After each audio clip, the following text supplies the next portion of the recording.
This is another story that's hard to tell because it's about control, the kind that hides behind rules like paying water bills and electric bills, as if that's what mattered the most. She was pregnant, nauseous, exhausted. Her back was just aching. She had cooked a full dinner. It was a full meal because she still wanted to believe that love and effort could keep the peace in her household.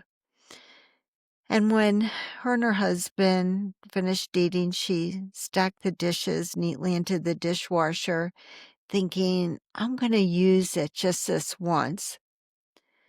What you need to know is her husband felt that they shouldn't use a dishwasher because it was more economical to wash dishes by hand. So she wasn't trying to be defiant. She was just tired. She didn't feel all that great. She thought, I'll do it on a quick wash. He will be in the bedroom. He won't even notice. But sure enough, he did. Of course, he came into the kitchen just as she was closing the door. What are you doing? He said. His tone wasn't loud, but it carried that edge, the kind that makes your heart sink. You probably know what I mean. Annie just froze. She said, I'm just cleaning up. Santino told her, I don't want you using that thing. He said, nodding, looking toward the dishwasher like it was some kind of enemy. It wastes hot water and it wastes money. I know, she said softly. It's just that there's so many dishes tonight and my stomach. He didn't let her finish. He reached past her and pulled the door to the dishwasher open. It hasn't even started to run yet, so it's easy enough to unload it and just wash these by hand. She stood there for a moment, and then she began to unload them one by one. The clink of the ceramic entered through the room. It was rhythmic and hollow. When he left, she stayed there, her hands in the water, until it turned cold. She was washing each dish twice, not because they were that dirty, but because she needed time just to swallow all the shame, to study her breathing and to make it look like she was fine.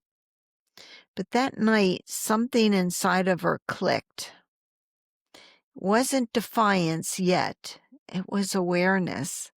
She saw how the rules kept changing, his rules, how the lines of love and fear had started to blur, how every little don't and you can't was carving away pieces of who she really was. To anyone else, it would probably sound like nothing, a disagreement about household chores, a man just trying to save a few dollars on utilities. Not a horrible thing, really. But survivors, I think, know what I'm talking about. They know it's never about the dishes. It's about the power to decide who gets to be comfortable, who gets to rest, and who gets to feel safe doing something quite ordinary. When Annie stood at the sink, she wasn't weak. She was surviving the way that she had learned to survive. Silence can be a strategy. Compliance can be a camouflage. And when you live in a house where love is conditional, even small acts of self-preservation are brave. Years later, Annie would look back and understand that night she used the dishwasher. It wasn't about defeat. It was the beginning of seeing the pattern, what was going on in her life, it was becoming so clear. She realized that peace built on fear isn't peace at all. This one is for every woman who's ever stood at a sink with tears that she could not let fall. For every survivor who learned to make herself small to stay safe. For every heart that still flinches at raised voices or footsteps down the hall. I've said this before and I'm going to say it again many times. You were not weak. You were adapting. You were doing what you had to do to stay alive and to survive. And now that you see the truth, you don't have to live in survival mode anymore. Your strength was never the absence of fear. It was your persistence in the middle of all of it.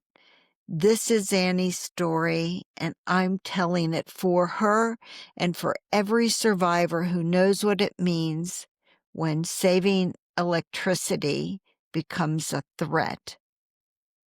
I'm Keil Hackley, attorney, author of the book Undercurrent, and your host here on the Are You Annie podcast. Until next time, know that I honor your truth. You are not alone, not in this space. And never forget that you are stronger than you ever believed. You are a warrior against narcissistic abuse. You are tenacious and you're never going to give up on what's important to you. Remember that your truth matters, especially the quiet truths that just get walked over. Please take good care of yourself until next episode, and I'll look forward to seeing you soon. Bye-bye.